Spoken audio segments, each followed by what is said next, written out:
আসসালামু আলাইকুম। অন্য ধর্মের ভাইদেরকে আন্তরিক শুভেচ্ছা। আশা করি সবাই ভালো আছেন।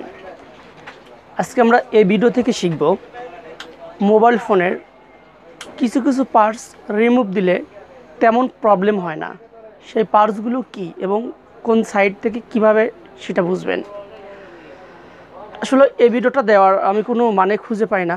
তারপরে ভিডিওটা দেওয়ার একটি কারণ, আপনাদের মধ্যে অনেকে কমেন্ট করেন আমি যখন সার্ভিসিং দেখাই কিছু কিছু পার্টস রিমুভ দেওয়ার পর সেটা আপনাদেরকে ওকে করে দেখাই, কিন্তু তখন কমেন্ট করেন এমন যে ভাই যে পার্টসটা রিমুভ দিলেন সে পার্টসটা তো লাগালেন না, তাহলে কোনো প্রবলেম হবে কি না, এই পরিপ্রেক্ষিতে আমার এই ভিডিওটা দেয়া। তাহলে চলুন কথা না বাড়িয়ে দেখাই যে কোন পার্টসগুলো রিমুভ দিলে তেমন কোনো প্রবলেম হয় না, কিভাবে বুঝবেন সেই পার্টসগুলো কি পার্টস। তাহলে কাজটা আমরা শুরু করতে পারি। আমাদের সারা দিনে অনেক ধরনের মাদারবোর্ডের কাজ করতে হয়, অনেকগুলোতে অনেক বেশি আইসি লাগানো থাকে, আবার কিছু কিছু ফোনে অনেক কম আইসিও লাগানো থাকে। তাহলে আমি আপনাদেরকে দেখাবো আমি সবসময় কাজটা শেখানোর চিন্তা করি। একজন কমেন্ট করছে যে বাটন ফোন দিয়ে কাজ দেখেন, বাটন ফোন চলে না। আসলে বাটন ফোন চলাটা বিষয় না, আমি আপনাদেরকে কাজ শেখাই। কাজ শেখানোর সময় একটা শিশু শিক্ষার বই দিয়ে কাজ শেখানোটা সবচেয়ে ভালো। যেমন এই বোর্ডটাতে যদি আপনাদেরকে একটা কাজ দেখাই, সেটা একটু কঠিন হয়ে যায়। যখন আমি এই বোর্ডটাতে দেখাবো পাঁচ থাকে কম, সেক্ষেত্রে আপনাদের বুঝতে একটু সুবিধা হয়, তার জন্য আমি বাটন ফোন দিয়ে কাজগুলো আপনাদেরকে দেখাই। আচ্ছা, সে কথা যাক। এখন দেখুন এই বোর্ডটাতে কত রকমের আইসি আছে। এরকম বিভিন্ন ধরনের আইসি থাকে। প্রতিটা আইসির কাছে একটা ফিল্টার ব্যবহার করা হয়। যেমন প্রথমত আমি একটি মাদারবোর্ড সিস্টেম করে নিচ্ছি।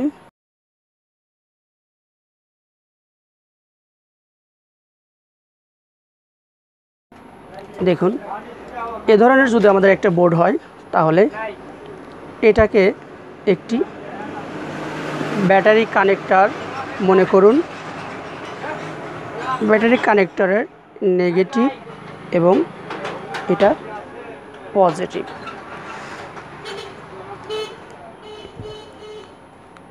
এই মাদারবোর্ডটাতে মোট থাকে একটি নেটওয়ার্ক আইসি,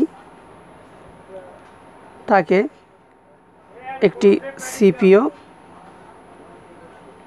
এবং আরও অনেক কোয়ালিটির আইসি থাকে, যেমন একটি সাউন্ড আইসি,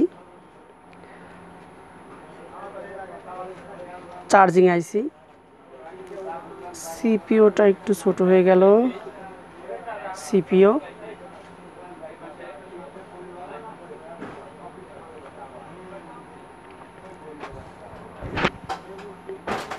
এছাড়াও এফএম ব্লুটুথের জন্য একটি আইসি থাকে।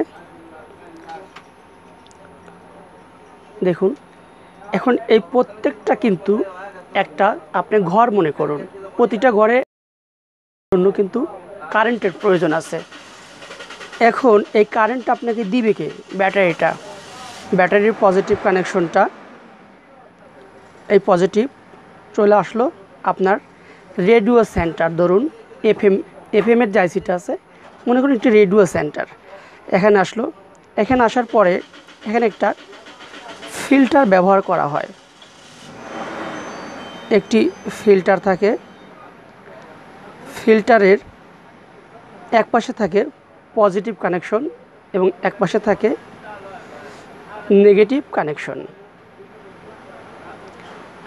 এবং ভোল্টেজটা সরাসরি আইসির মধ্যে দেয়া হলো। এখন দেখুন এটা যদি একটি চার্জিং আইসি হয়, তাহলে পল্লী বিদ্যুতে আমরা যখন শুধু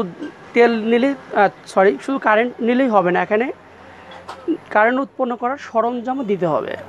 ঠিক এখানে তেমনই এখান থেকে একটি কানেকশন, পজিটিভ কানেকশন চলে আসে ব্যাটারি কানেক্টরে, একটি পার্সের মাধ্যম দিয়ে আসে। যাই হোক, আমি শুধু কাজটা দেখাবো। এভাবে এখানেও একটা ফিল্টার ব্যবহার করা হয়, যে ফিল্টারের এক পাশে থাকে পজিটিভ এবং আর এক পাশে থাকে নেগেটিভ। এবং এরা ধরুন আপনি একটি সাউন্ড আইসি, একটি মিউজিকের ঘর, এই ঘরে পল্লী বিদ্যুৎ থেকে কারেন্ট কিন্তু নিতে হবে। পজিটিভ কানেকশনটা নিলাম, একটি ফিল্টার এখানে ব্যবহার করা হলো এবং ফিল্টারের আর একটা পাশ থাকবে নেগেটিভ আর এই পাশটা থাকবে পজিটিভ। এটা একটা নেটওয়ার্ক, ধরুন আমাদের টেলিফোন এক্সচেঞ্জের একটি ঘর, এইখানে একটি পজিটিভ কানেকশন যাবে এবং এখানেও একটি ফিল্টার থাকবে, ক্যাপাসিটার, একটি নেগেটিভ এবং এখানে পজিটিভ কানেকশনটা নেটওয়ার্ক আইসির মধ্যে দিলাম।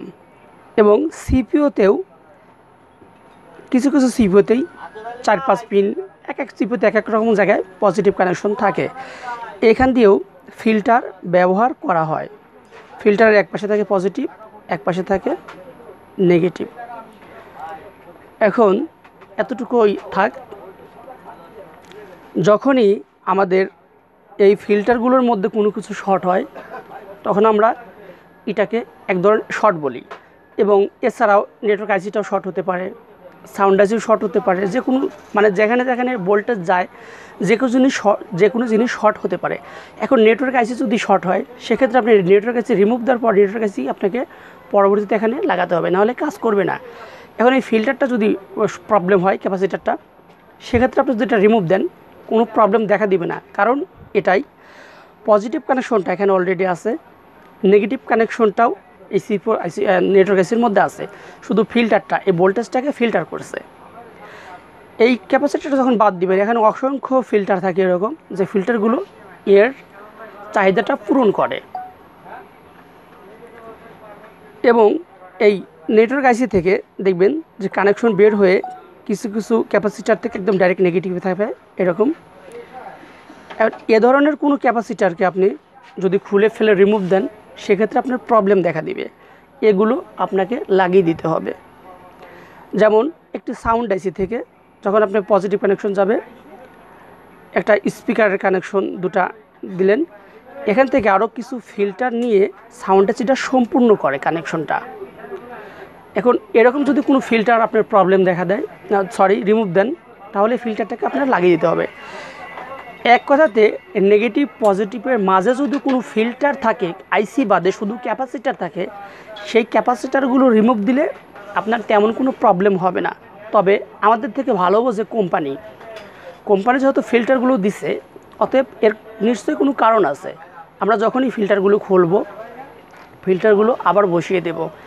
কিছু কিছু ক্ষেত্রে ফিল্টার শর্ট হলে খোলার পরে যদি ফিল্টার লাগালে অন্য কোনো প্রবলেম, হিট একটু বেশি দিতে হয়, সাইডে পার্টস আপনার ঝালাই করতে প্রবলেম হচ্ছে এমন হবে, কিংবা অন্য কোনো পার্টস উঠে যেতে পারে, সেক্ষেত্রে আপনি ফিল্টারটা না লাগিয়েও দিতে পারেন। তবে আবারও বলি, নেগেটিভ পজিটিভের মাঝে যদি কোনো ফিল্টার থাকে, সে ফিল্টারগুলো রিমুভ দিলে তেমন কোনো প্রবলেম দেখা দেয় না। আশা করি যারা কমেন্ট করছিলেন যে পার্টসটা রিমুভ দিলেন সে পার্টসটা পুনরায় সংযোগ দিলেন না কেন, কোনো প্রবলেম দেখা দিবে কিনা, আর একটু ক্লিয়ার করি। যেমন সিপিআইসি থেকে এরকম দেখবেন অসংখ্য ক্যাপাসিটার বের হয়, যার এক পাশে থাকে C4 কানেকশন এবং এক পাশে থাকে নেগেটিভ কানেকশন। এগুলো যদি আপনি রিমুভ দেন আপনার প্রবলেম দেখা দিবে। সবাই ভালো থাকবেন, আল্লাহ হাফেজ।